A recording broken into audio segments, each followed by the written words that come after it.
it. Can't do it. Can't do it. Why don't you take the vacuum to it? Cause it's like not gonna have time. I'll just do this. Thank There you. you go. Thank you. I mean,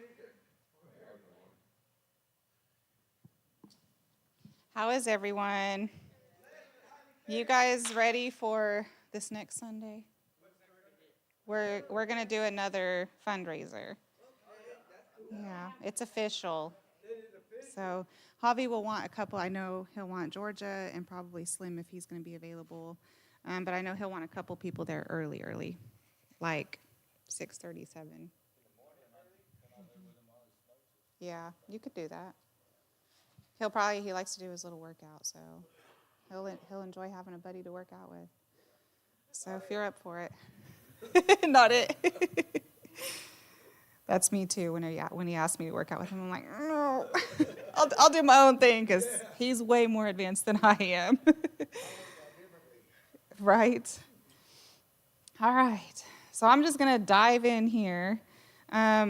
Just through this book, starting that process has been incredibly revelational and just taken me even deeper to see more of Jesus and more of, I guess, to like deeper in discernment as to what they really mean, the visions that I've had.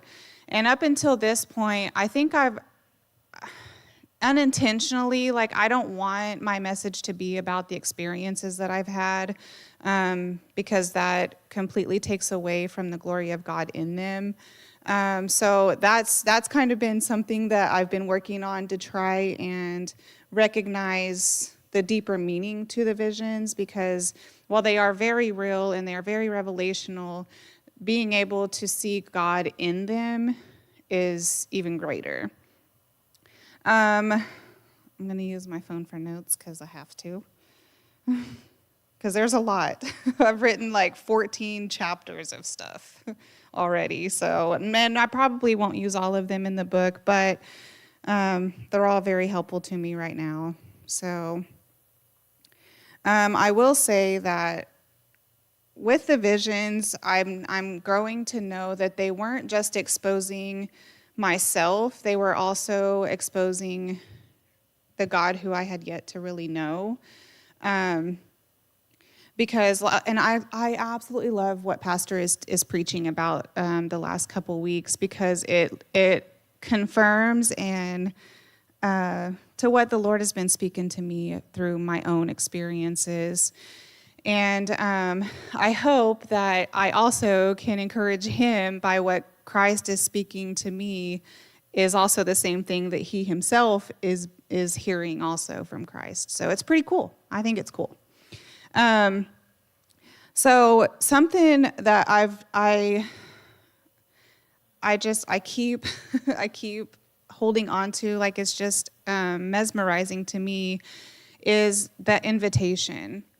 I keep coming back to that because that's exactly what Christ has done for me. Was not just a revelation to be able to see him, but to intimately know him through the pain and the stuff that I have experienced in my life. And my main goal is to now not just talk about my own experiences, but be able to write it in a way that you guys can be able to bring Christ into your own story, and it not take you to a place of condemnation or a place of shame or a place of self-judgment, or to guide you to abandon yourself in that moment. It's meant to take you deeper, and because ultimately you have to let Christ in order to really experience healing. I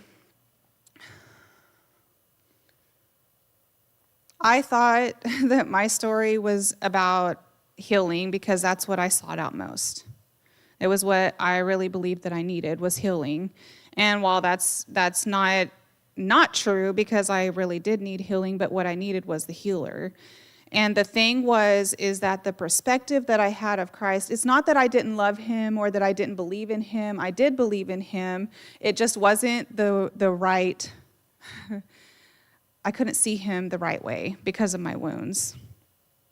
And that's what a lot of us do. We look at him through the lens of our wounds instead of who he really is.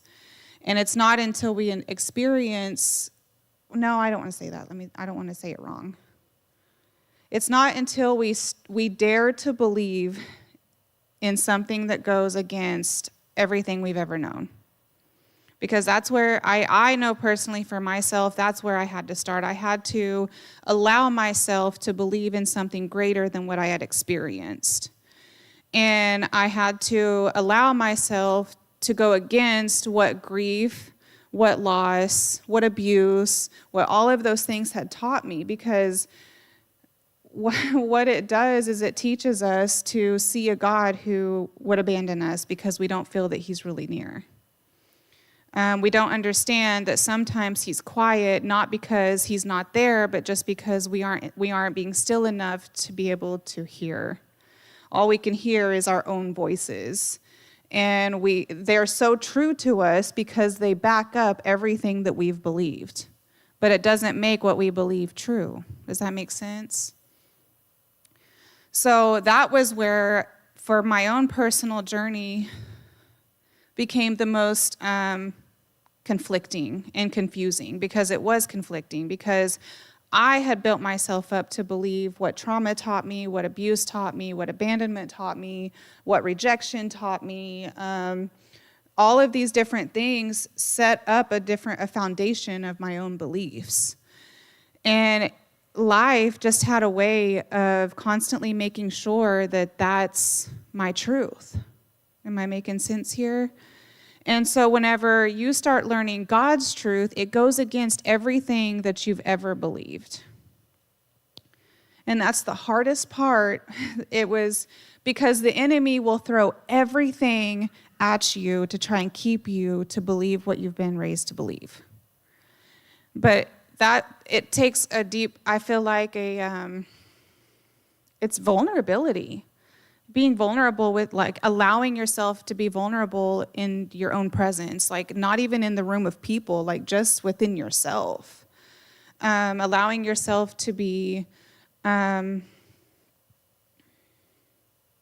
have to allow him to dismantle the walls of offense that you've built up. And I don't want to get ahead of myself, but let me slow it down just a little bit.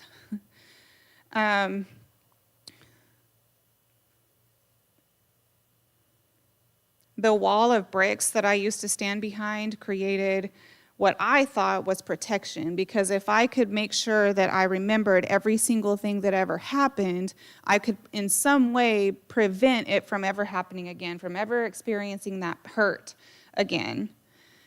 And what happened was, whenever that vision came that Jesus helped me to walk through that forgiveness, by what he did was dismantled that wall. Not so that I would forget, because that's the thing, like, we think that healing requires us to completely forget about what happened, but that's not how the human brain works. We will forever remember what happened, but he can reframe your mind to see the good that is coming out of that thing, if this makes sense. So what he does is he comes in and he shows me all of the things that I've built up, calling it protection, which is really not just a protection to keep people out, it also keeps him from getting in. That's what happened. And that's why we so often feel so alone in our brokenness, because we sit in our brokenness and won't let him in. And we ask him, we beg him, like, God, please help me, please help me. But whenever he comes, we slam the door. And I know for myself, so many times I invited Christ to come, and whenever he did, I would close the door because I knew the brokenness that was there. And I felt like, how could someone so holy and so righteous, who I believed expected better of me, to come in and see the mess? But the beautiful thing about that is that God still in every vision I've had, I will tell you the one thing that he's always done is extended his hand. He has extended his hand from the very beginning. I'll tell you, this blew my mind because now, like the little girl, I keep bringing that up because God is trying to reveal that deeper meaning of what that really meant. And the vision with the little girl running in fear, clothed in a robe that's much too big for her, isn't simply that she's supposed to grow into something. No, it's the fact that she's already covered. That robe is a robe of righteousness. And he had it on me from before I was born, before he even created me, like that robe that's the righteousness of God. And he covered me with grace long before I even could see that I wore it. And that's all of us. That's all of us. But if the enemy can get us to keep looking behind us and keep fear as the thing that we look to, we will miss that Jesus is standing right there in front of us with his arms wide open, ready to receive. He's inviting you to, all I had to do was change where I was looking. I had to shift my eyes to see the one in front of me instead of everything that was behind me. And that was the initial invite that Christ gave me, was simply just come. Turn your eyes to me. Come, you who are weary and burdened, because that's exactly what I was. He called me out of it. And all I had to do was simply turn my eyes to him. That's all we have to do.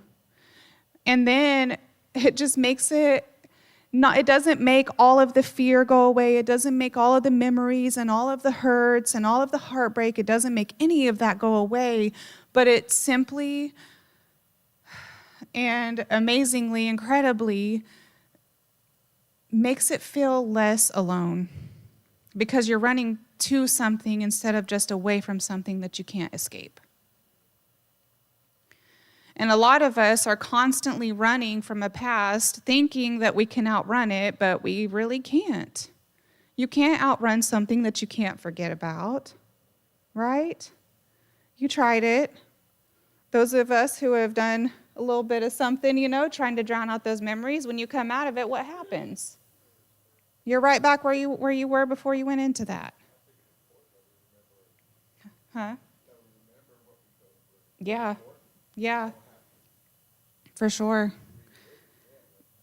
And the purpose of those things is not so that we can forget, but so that eventually whenever we do turn our eyes to Christ, whenever we do start walking in him, like that discipleship thing, like I've been thinking about that, and a part of me almost feels ridiculous to say that I'm a disciple of Christ, but at the like God is opening my eyes to see that I am indeed a disciple of Christ, because I am.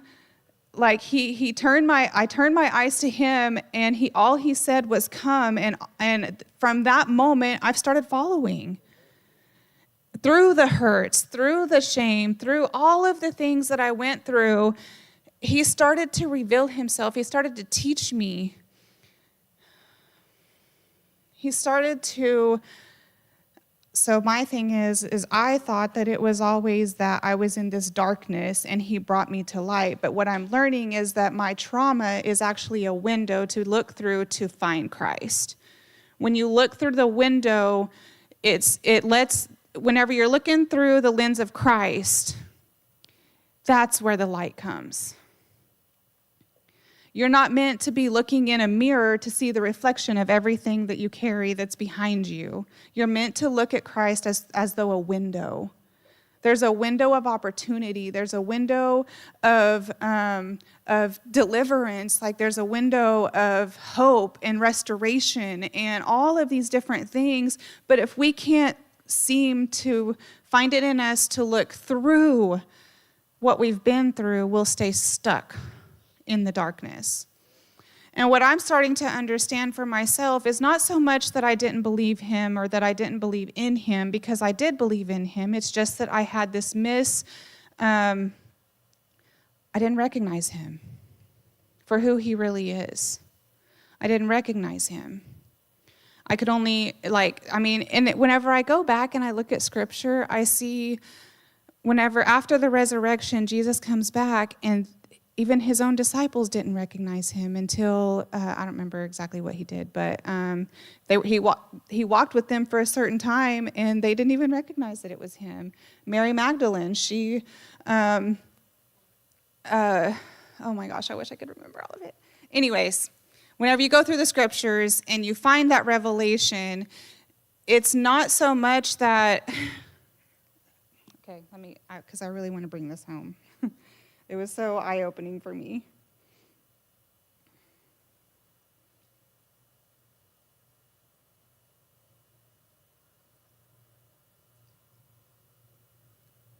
There's a lot. Can't find it.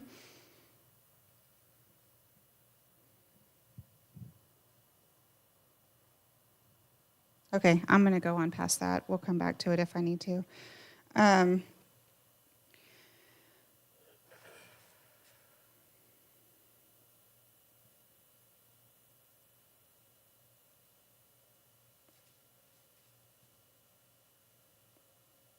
Okay, anyway. So my thing is that what I thought has never been what it actually is. Because I wasn't blind to Christ, I misunderstood him. Like I didn't recognize him. Whenever the shepherd calls his sheep, they're supposed to know his voice, but my thing was that I didn't know his voice. It didn't mean that he was never there. I didn't know him. And that's the thing that God has done. Like he's allowed me to walk with him, and he showed me where he has been in all of my mess, in all of my past. There's not one moment that he wasn't there. I just couldn't recognize him because of the wounds that I was seeing him through. From the time of a little girl, I couldn't understand how God could let something so terrible happen to someone so little and so innocent, and that was the foundation that I built him on. Like that was my understanding of him, was he was a cruel God.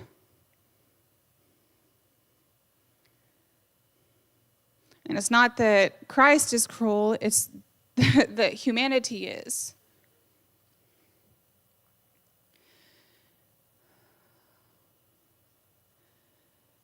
And the thing that he did wasn't just that he opened my eyes to see him. It was a revelation, like to be able to completely reframe my entire past. From that moment as a little girl, seeing him, being able to walk back through that and see him sitting in it with me. Him weeping while I'm sleeping. That was such an incredible thing for me because I thought that he wasn't there.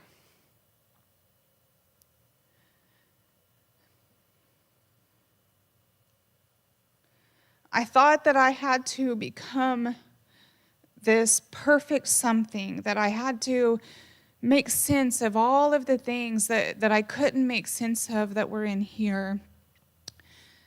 And all he wanted to do was walk through it with me. And when I'm talking about me, I'm hoping that you guys can relate in your own story. I don't want you to just see me and my story and think that that's an incredible story. I want you to bring yourself into it.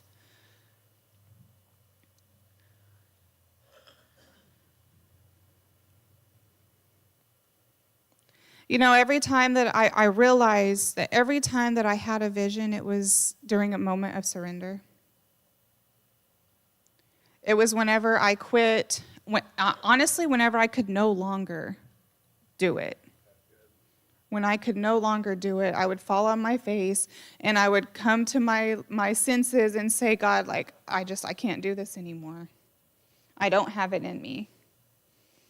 I don't have the strength. I don't have the knowledge. I don't have the, like, I can't. I don't have the energy. I don't have, like, literally, I mean, I feel like you guys have probably been there. That's what brought you here, right?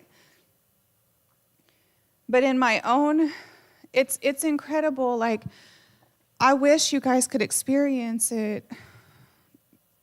I don't want to say the way that, I want you guys to experience him in the way that he knows that you need it, but I wish that you guys could understand as if you were walking my own personal You know what I mean? Like my own personal experience. I wish that you guys could understand what that was like for me, because it is so life-changing. So life-changing what he did. The unraveling of my marriage, I thought was like everything was just falling apart, and that I was supposed to go my own way, whenever really Christ came in. And what happened was, during that time that everything was falling apart, it wasn't because he wanted my marriage to fail. It was because I was clinging, me and my husband both were clinging to each other instead of to God. That's what happened. So Christ was calling me out, because what happened was I was reaching out to Christ, and instead of grasping to him, I was still trying to control this over here and trying to make sure that the outcome is exactly what I want, while trying to go this way whenever this person doesn't want to come. Talk about being, what do they call that? Double-minded? For sure, yeah. Walking the fence. And what I now, I look back and I see it more clear. That's the thing, like being able to see Christ more clear. Being able to see my story, my testimony, and it being clear.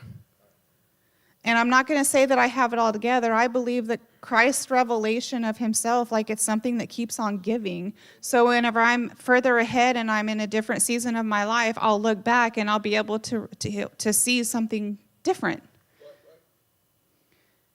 And but for now, what I'm learning is incredible enough that, I mean, whenever I get there, I'll get there. But for now, I'm going to share what I know now. During that season, everything was so chaotic. It was so chaotic. Me and my husband screaming at each other. We're fighting. We're just pissed at everything, while yet still trying to cling to just being grateful. It was such a weird double standard kind of life that we were living. It was just weird. I feel like you guys can relate to this. But the thing that Christ was calling me to do was to detach, because I had attached myself to dysfunction. Me and my husband both. We thrived in chaos. We didn't want to, but we did because it was what we knew. Does this make sense? And so I went through this period where I talked a little bit last week about that hardened heart. I had to harden my heart against, not necessarily my husband, but against the ways of living that we were doing. And I had to do that in order to be able to not continue to walk that way, to stand firm in where I wanted to go from here. And there was a moment where I had this vision, and I saw me and my husband dancing in a circle, just a circle. No other rhythm, no, nothing, just a circle. And the more that we danced in this circle, I see this tornado present itself. It starts to form into a tornado, and a tornado is chaotic, it's destructive, it's suffocating. And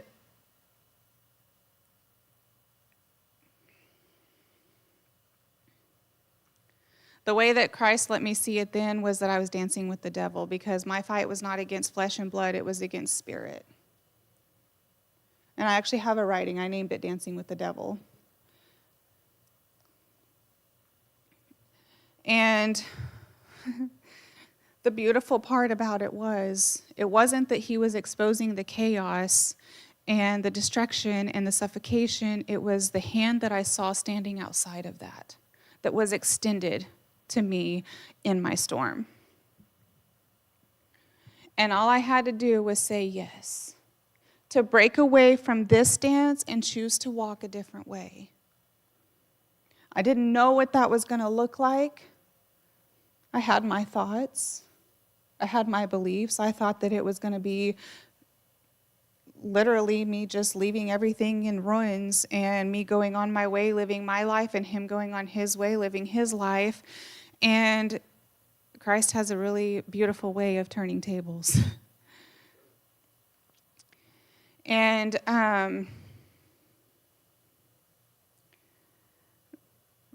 all throughout these different visions that he gave me, that's the one thing that stands out to me, is not only did he expose where I was or why I was there, it was where he was. And it was that invitation that he constantly gave, that it was a choice. It was a choice that if I wanted to take his hand and follow him, wherever he led, I was to trust that it was going to be for my good. And not just that, but to learn along the way, to learn the lessons that trauma taught me, and to relearn what Christ says about that.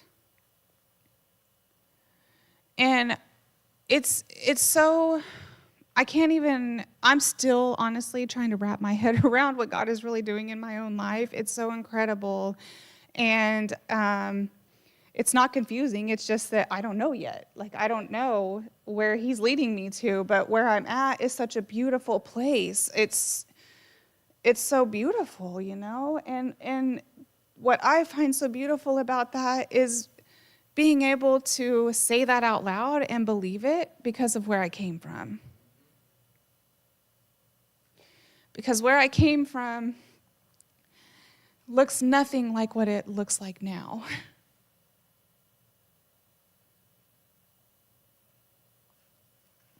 I'm not crying because I'm sad. I'm crying because it's so beautiful. And I never thought that's anywhere that I'd be able to be. I thought that grief would always be my thing. I thought that sorrow would always be my thing. I thought that pain and suffering was the end. Like, I thought that was going to be my life till the day I died. I hoped against it. I prayed against it. And I thank God that that's not my story. And I thank God that it's not your story. So what I really want to bring home to you guys is that Christ is constantly extending his hand to you as an invitation to follow. He wants to take you through, not your past, he wants to walk you through your heartbreak so that he can reframe your thinking on it, give you a new perspective on it. My thing is that for so long I thought that I couldn't see him, and it's not that I couldn't see him, it's the fact that the veil, we talk about the veil. So something in Scripture, and I'm sure you guys can find it because I don't know where it's at, but I know that it's in there, that whenever Christ healed the blind man, he had to touch him twice. It's not that Christ had to touch him twice, but Christ is very patient. When he touched him the first time, the man could see, but he couldn't see clearly. So Christ touched him a second time, and that's when his vision became clear. And for me, like, that's kind of like where I'm at right now, you know? Like I'm able to see things that I couldn't see before, but now I'm seeing them even clearer than I could a year ago, 6 months ago. And it's not because I've done this great work and that I've earned it. It's that I'm really, truly starting to see Christ for who he truly is.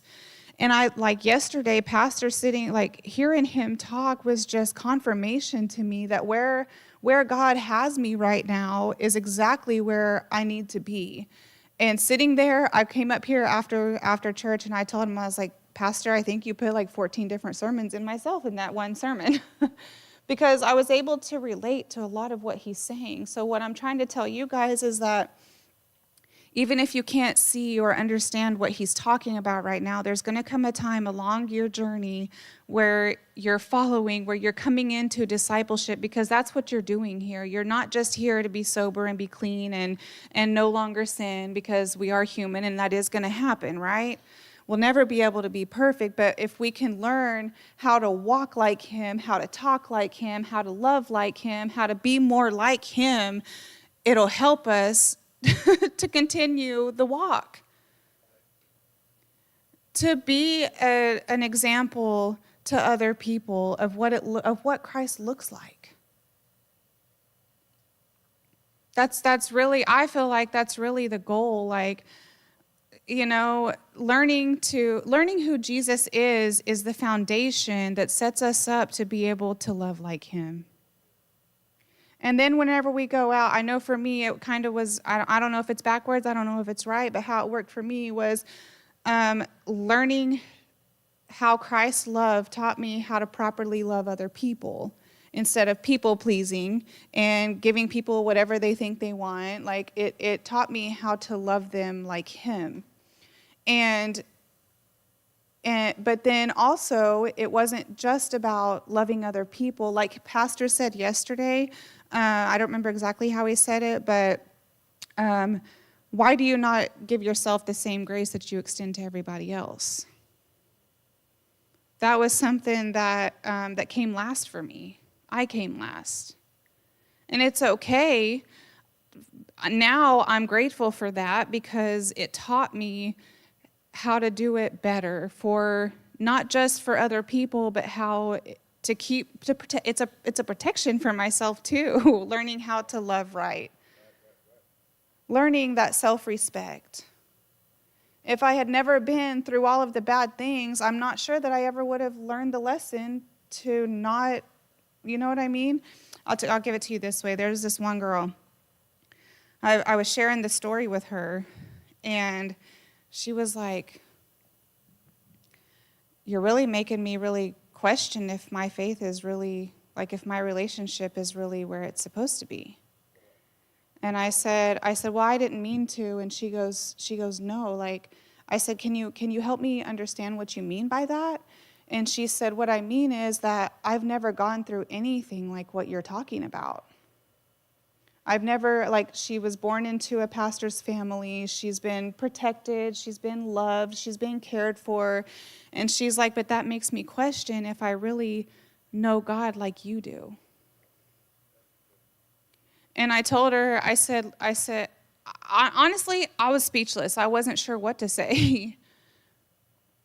And I told her, I said, "I'm not here trying to convict you or make you doubt or I said, but what you can do with that is maybe take that and dive deeper into your relationship with Christ. Don't let it pull you away because you haven't been through something difficult. I don't believe you have to go through difficult in order to know him. I think that it's good for us to question where our faith stands. I think that's a good thing because that's him inviting you nearer to him. But I feel like condemnation and our own doubts and fears will sometimes drive us away from going closer because we, how can I say this? I feel like I need to talk about Adam and Eve a little bit. Yeah. Yeah. Mm-hmm. Yeah. I believe that word says we overcome by the blood of the Lamb and the word of our testimony. Yeah. And our testimonies aren't for ourselves, they're for other people. There's 7 billion people out there, so I hope that her testimony, whatever it is, frees other people. Yeah. I mean, there has to be so much going on in this world that there's going to be so many different testimonies. For sure. There And that's already not just is. for us. Yeah. There's so many different people going through so many different things. Mm-hmm. A preacher's daughter, I would never want to go through that. Yeah. I would never want to go through that. That alone, I can imagine the weight of having to be a preacher's child. Mm-hmm. And I guarantee you, if I could have had a longer time with her, we probably could have dug some stuff out. We could have, but I only had an hour. So that's the beautiful thing, though, about my job. I absolutely love that I get the opportunity to, go ahead. I'm a massage therapist. Okay. I know, right there. But it's, I know a lot of people are like, what, you're a massage therapist? That's weird. And I'm like, well, I don't think it's weird. I think it's the perfect setting for me to be able to open up. Yeah. Because they're already vulnerable. I mean, so it's the perfect opportunity. And whenever I start to doubt that is whenever those conversations get very real. I start to doubt, like, oh, is this okay? Like, should I be doing this? And I'm like, absolutely. And the ones who are not ready for it usually don't come back. But more times than not, people come back. And a lot of people, the feedback that I get is that the conversation is sometimes better than the massage. You're massaging the spirit. That's right. That's right. Because it's doing something deeper within themselves whenever you can pull Jesus into the room.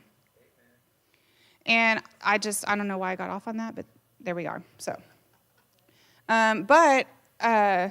where was I going to go? Oh, Adam and Eve in the garden.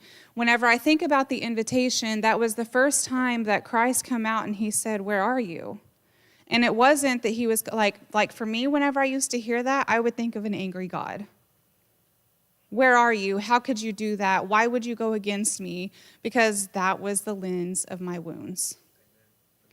But now I'm learning that whenever I look at Scripture and I see those kinds of things, I see a compassionate God inviting them out of shame. Because that's what they did. They went and hid in shame. And I believe that they were afraid to show their face because that's what humans do whenever we're in trouble. We fear, we become afraid. But God's being able to see the more compassionate and gentle God that he is, I believe that he came to just simply call them back to him. Not to point out what they did wrong because they already knew what they did wrong. Not to shun them, not to, you know what I mean? Like, he just wanted them to simply come. Whenever I think about the father and the prodigal son, I see Jesus standing there in that vision that I got with the little girl. Like, that's my story. All he wanted me to do was come home.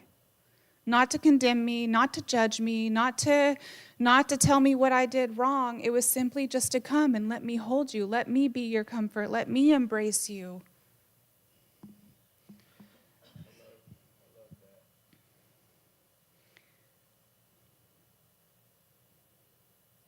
I've had a lot of visions, I'm just going to say. And it's not just, it's a lot. Like, I could be here for probably 2 or 3 days telling you guys, like, what Jesus did to walk me through to where I am now. And it's not, and the most beautiful thing about it is that it didn't stop with the vision. Like, his revelation has come way past from when I had the vision. Like, that's the thing. Like, whenever, go ahead. Do you still have vision? Yeah. Mm-hmm. Yeah. I do. And dreams. And but the main thing is that I don't just take the vision and leave it there. I ask questions. I want understanding. I don't want to just take it for a surface level understanding. I want him to get in here and help me change me. That's what I want him to do with that. Because I feel like that is where a lot of Christians end up stopping, is whenever they get that little bit of a revelation and they take it like that's enough. But Christ wants to keep giving. He wants to keep healing and keep growing you and keep bringing you along. He doesn't want you to just do good and then stop. He wants you to keep doing good by keep following, keep serving, keep learning, keep growing, keep seeking the relationship with him, because that's ultimately where it's at.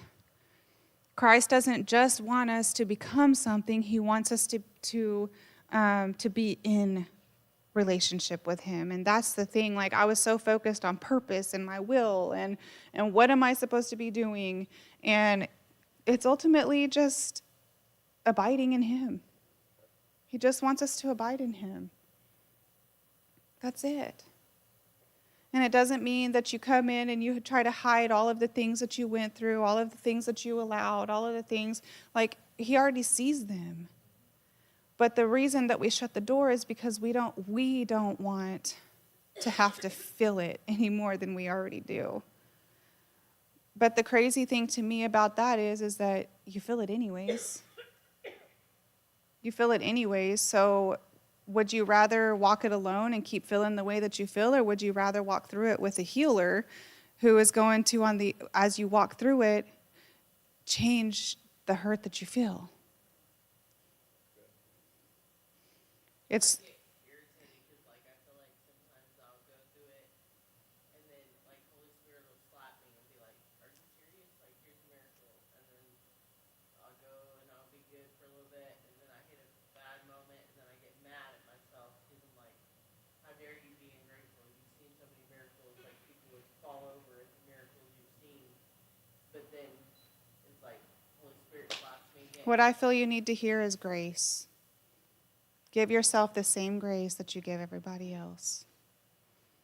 And I don't believe that the Holy Spirit is the one that's slapping you in the face. I think that's your own to wake you up, to say, like, look in the right direction. Okay. You know something? I was trying to find it, to go back through my writings and find it, but I can't find it. But maybe you guys can help me out with this. You know, throughout Scripture, it talks about the stones that were laid for the, Boundary markers? not necessarily boundaries, they were more like memory markers. Do you guys know what I'm talking about?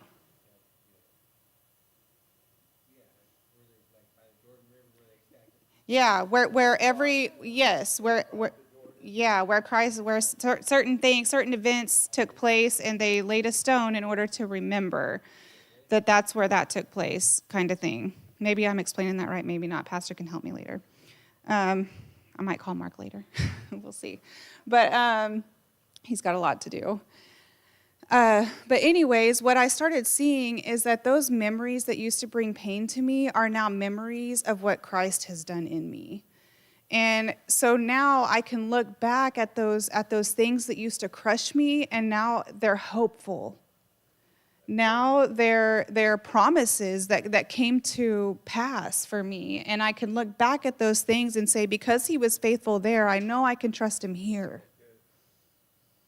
And those are places that I wasn't able to see. I literally didn't have that before. Maybe I did, I just couldn't see it. I just couldn't see it yet. But I really want, my desire is for you guys to be able to walk through your story, not just reliving the pain, not just remembering what you've been through, but being able to reframe it. Being able to see it different, being able to come back to your own stones and see it different. So God gave me a lot of visions when I came here, when I first came here. And the crazy thing is about them is they still are just as powerful. Yeah. The message he was giving to me then, they're still as powerful as they were then now. Yeah. You know, And when you first had them, they fed you. They fed you enough for that season. And now that you're in this season, you're able to see it different, more clear. one of the things he showed me, and I was going through Here, a I'm gonna lot. give you this. Marcus probably listening. Okay, so like, I've told a lot of my friends about this vision. You know, I was going through a lot in my life. I just graduated this program. I was going through a relapse. I had my own house and was about to lose everything over again. And he showed me marbles, 3 marbles, one made of clay and one made of glass and one made of metal. And, you know, my constant question to God was, why am I here again? I've been here before and I've taken the steps to change my life, but why am I here again knowing what I know? And like, he showed this rock, it put on this clay marble, and it crushed it to powder. And then he got this rock put on this glass marble, and it sat for a minute, and it started to spider web, and then it crushed. And then it got put on a metal marble, and the rock stood there, and God told me that we're all human. We're all bleed the same way. But some of us go through things for specific reasons to withstand what he has for us in the future.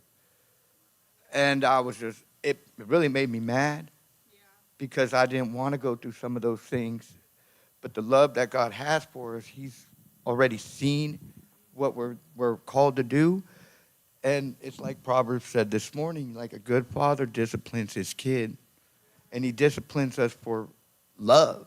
But not just out of love, but to prepare us for the future that only he knows. And knows that what we're going through now is going to get us through what he has for us to do in the future. You know? And it was, to this day, I still ask the same question.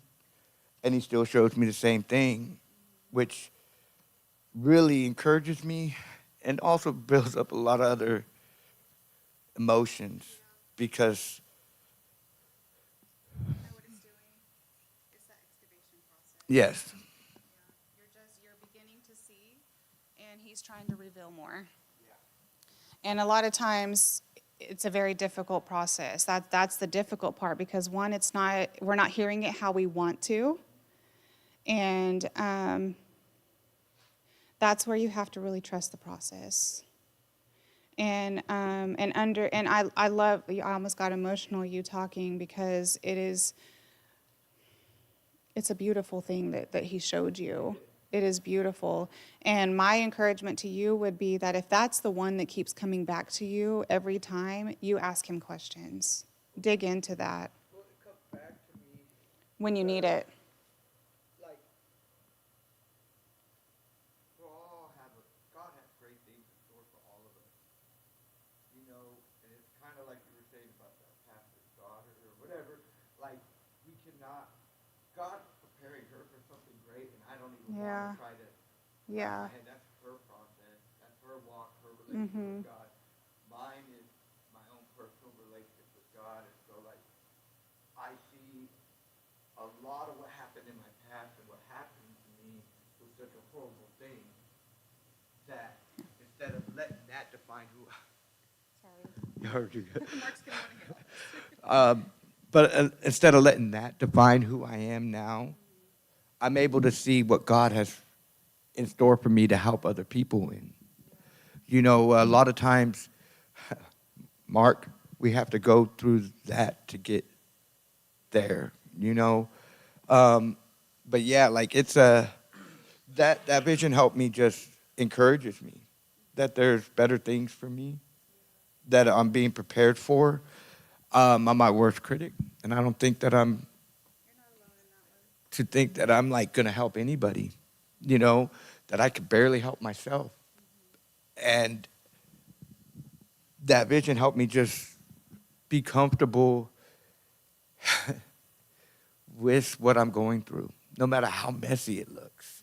That on the other side of it is freedom and breakthrough and another challenge and another mess and another breakthrough and another, you know, I told a friend not that long ago who was coming to me for help, and I said, man, you came to the right person because I've been at the bottom many times, like way too many times to just be comfortable with, but I know that every time that I'm down there, there's breakthrough. And so just as many times I've been down there, I have just as many, or if not more, beautiful moments and new seasons and new lessons and new growth. I mean, growing is not comfortable. It's not gentle. It's call them growing pains for a reason. For sure. Something I want to say to that is that you don't have to keep going back to the bottom in order to get somewhere. Right? But every mountain It is. Yeah. comes down. Yeah. That's true. Every mountain has a top point, and it's great to stay up there for a while. Mhm. But eventually, there's always another. And it's not a bad thing. Pastor said fruit grows Yeah. not on the mountaintop, Yep. but in the valley. Mhm. So, I mean, sometimes You're absolutely right. Yeah. the valley is not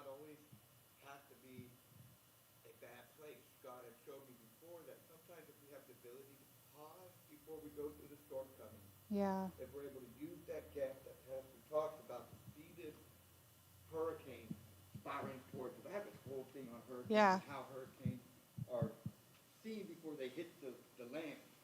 And as a weatherman, we say, oh, it's going to turn this way, and it's going to go this way, and that's life.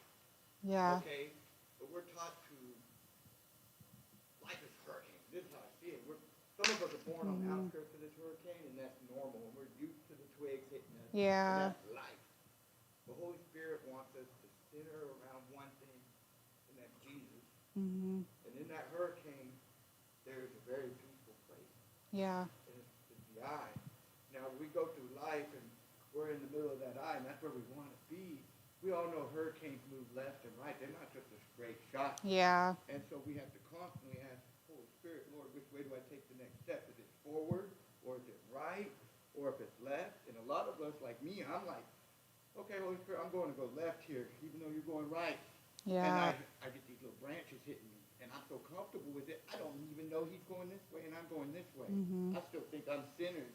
And then I get farther and farther out into this storm, and some of us are born way out here, and I've caught myself so far out in the storm, and the Holy Spirit's going this way, and I still think I'm centered until I catch that break that hits me, and next thing I know, I'm on the ground screaming out to Jesus again.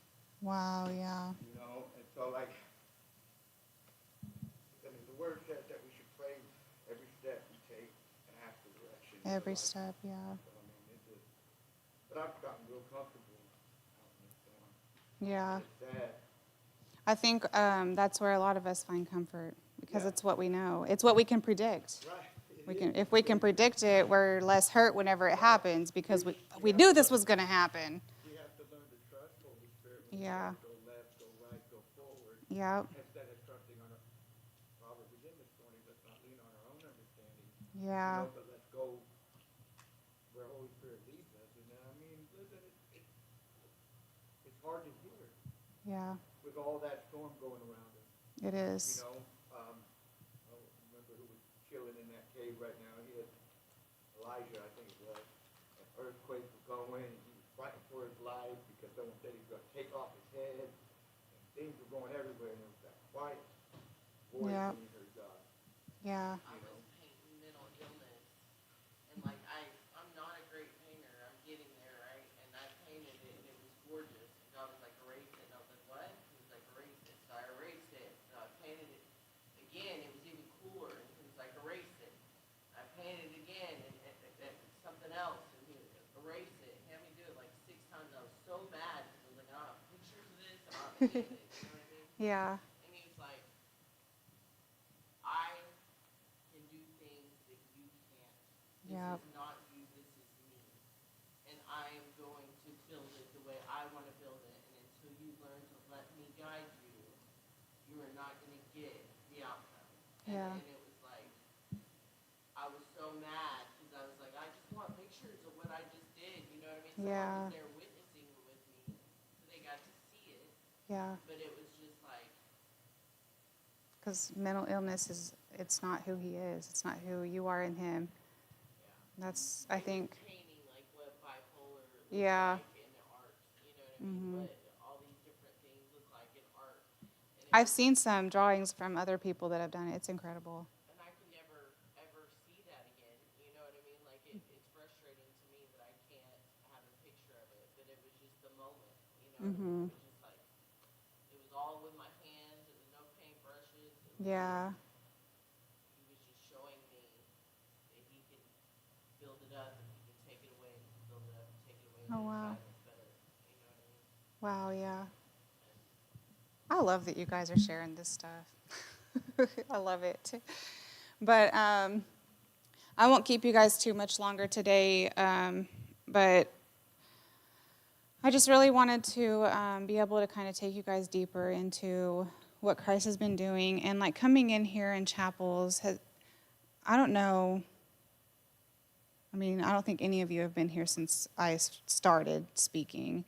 But I don't know if you guys can tell over just the last couple weeks how different it is coming in here and hearing what I come in here to talk about. It's no longer just about my current life situations or my past circumstances. It's more about finding Christ in those situations. And if that's the complete like reframing, like my eyes to be able to see it different, to see it healed and not, and the main thing that I'm learning is that my story isn't just about trauma. It's not about healing. It's literally about a person.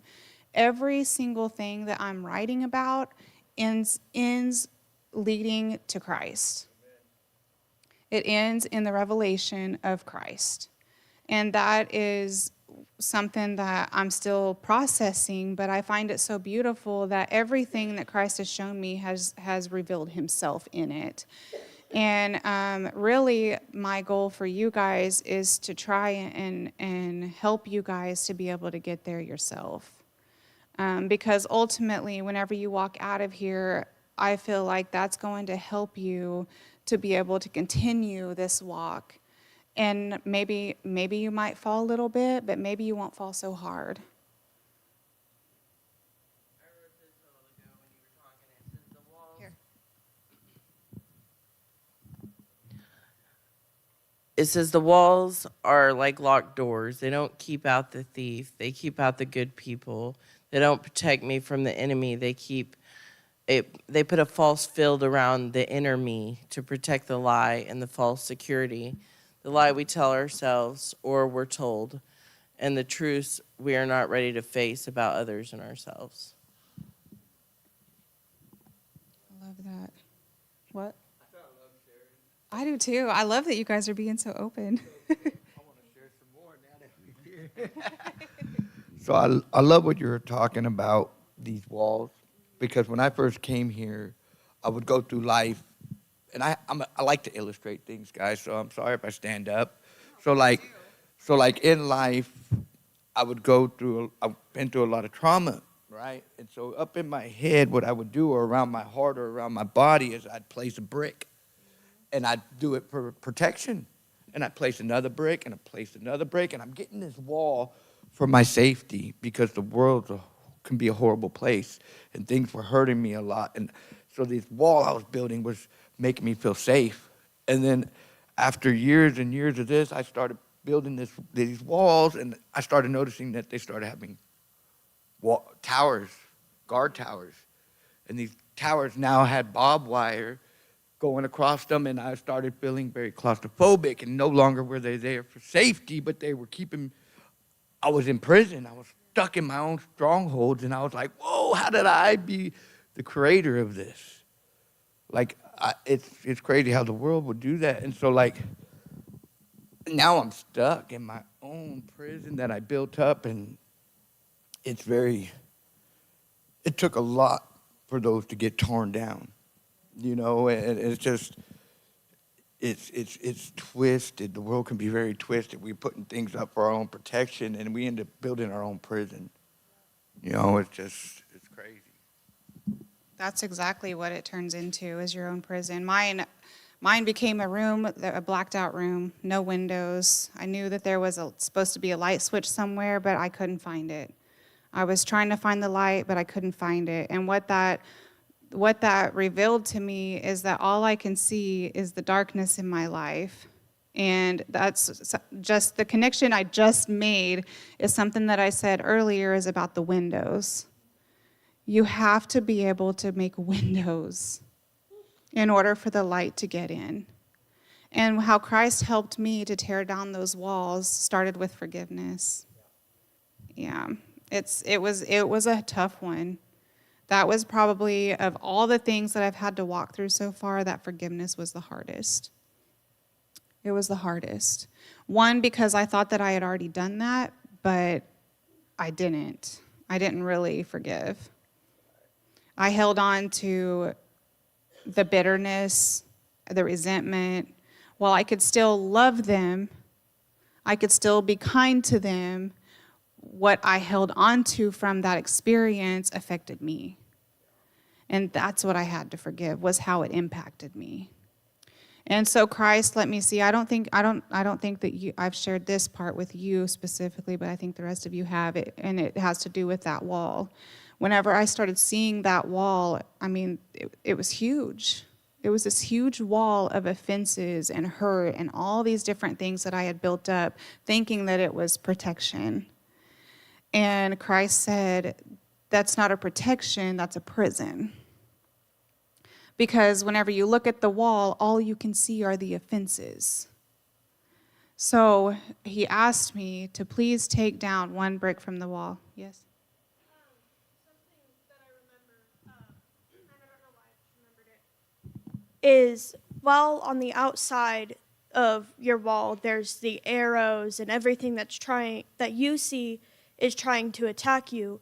But you don't see what you locked inside of that wall with you. You don't see that on the outside of that wall, sure, there's danger, but on the inside there is too.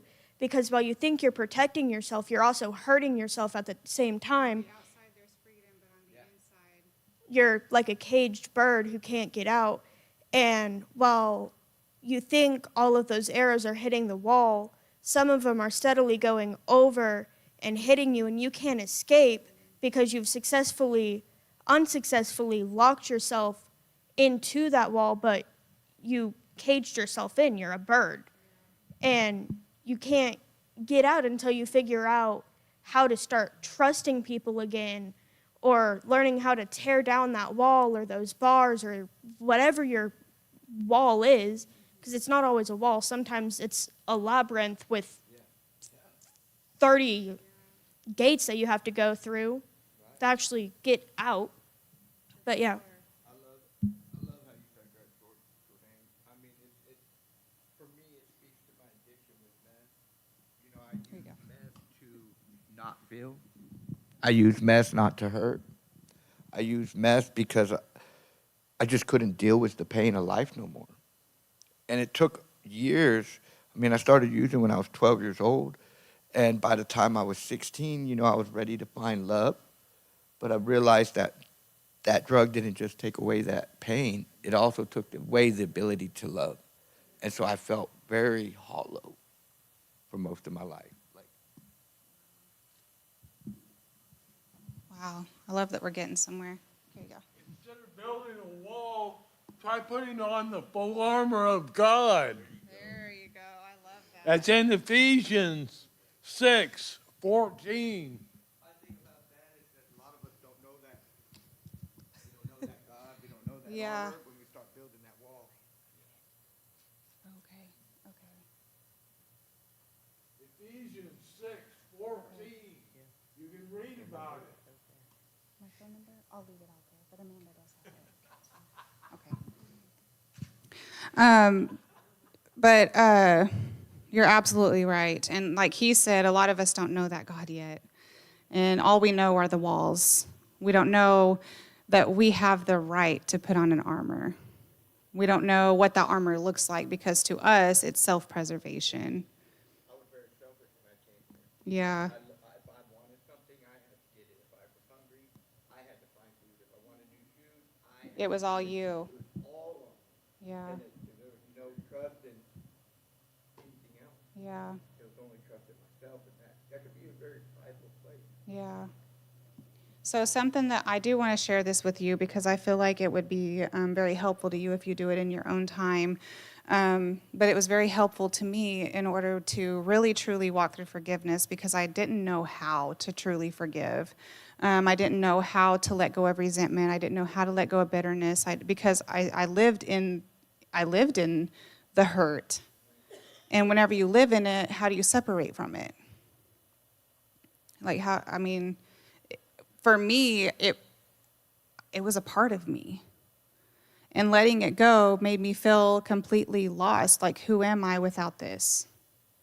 Who am I without feeling sad? And so like for me personally, I would want to connect to people on a level that brought out sadness because that was what I felt. That's how I felt connected to people. And it wasn't so much that I liked doing that. It was it was what satisfied me in the moment because it made me feel less alone. It made me feel like this person understands. And so what I'm trying to say is that who I believed was a part of me, whenever it came time to surrender those parts of me, I didn't want to let it go because I was scared. I didn't trust that I could be anyone without those things. I have been in this process a long time. These are a lot of things that I have worked through already. So, like, I don't really talk about my past because my past don't define who I am. My past, though, is important because my testimony is important. It isn't for me to bring up my past. I don't like talking about it because it doesn't define who I am. But it definitely is there for somebody who does feel like that. And so when someone comes into my life who brings up these issues, if I can relate to them through my past, that's where I'm at. Like, I know that my past has nothing to define who I am because I know who I am. I know how God sees me. I think the deeper thing with that would be to not, it's good that it doesn't define you, but how does it make you feel when you go there? When I go where? When you do think about certain things, whenever those certain thoughts do come back, whenever your Uh-oh. past does come back to remind you, how does it make you feel? That's the part that Christ needs to get to. Right, right. I mean, that's a really good question because I don't try to dwell on that. I really don't. Like, I really try not to dwell on it. So I don't. Okay, I'm just gonna go here. Yeah. I'm a little uncomfortable. But Okay. I'm gonna go here because I really feel like you need it. Okay. It's not so much that he's calling it, that it's coming back to remembrance for you to dwell in it. Uh-huh. It's that sometimes we have to face those hard things that we don't want to face in order to overcome them. Because there's certain things that Christ wants to reveal in that part of your story, to show you, to reframe it.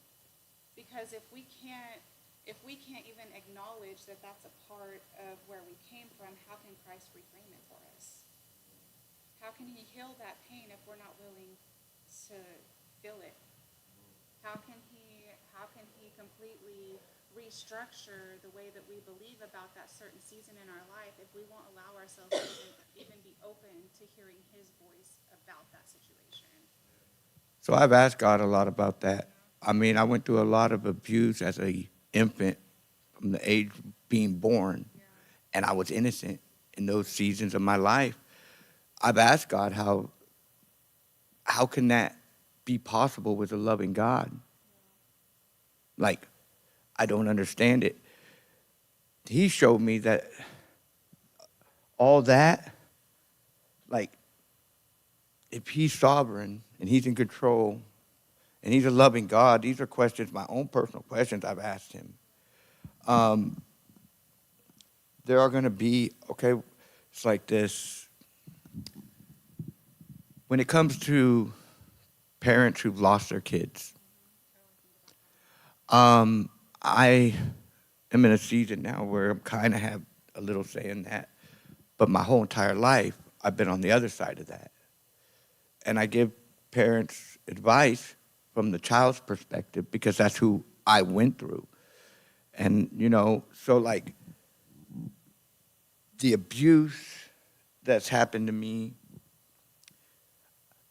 to relive it and to give it power is to speak on it. Now, there is nothing that me personally could have done. We live in a fallen world. Things happen like that. It's sad to say, but it does. I mean, it happens a lot. And it's not the child's fault. It's not even the parent's fault. Because we don't fight against flesh and blood. But I did at one time, blamed him. I don't anymore. No, that's what I was trying to get at. A lot of this, what I'm talking about, I've already worked through. It's just still there to talk about when it's brought up. Yeah, because that's why I'm asking is because deep down, like, on the surface, we think that that's what we believe, but do we really believe? Right. Because if that hurt is still there, there's more work that God wants to Right, and I agree with you. I mean, and I remember when I forgave my mother. It is a hard one, and I had to do it multiple times because I put on that Band-Aid, said, "Oh, I forgive you," and slapped the Band-Aid on, and not realize that it festered and that bitterness became a bigger wound than the first one, you know. And so it was a process to forgive her, you know, to the point that God had to show me visions and to come to the understanding that, like, as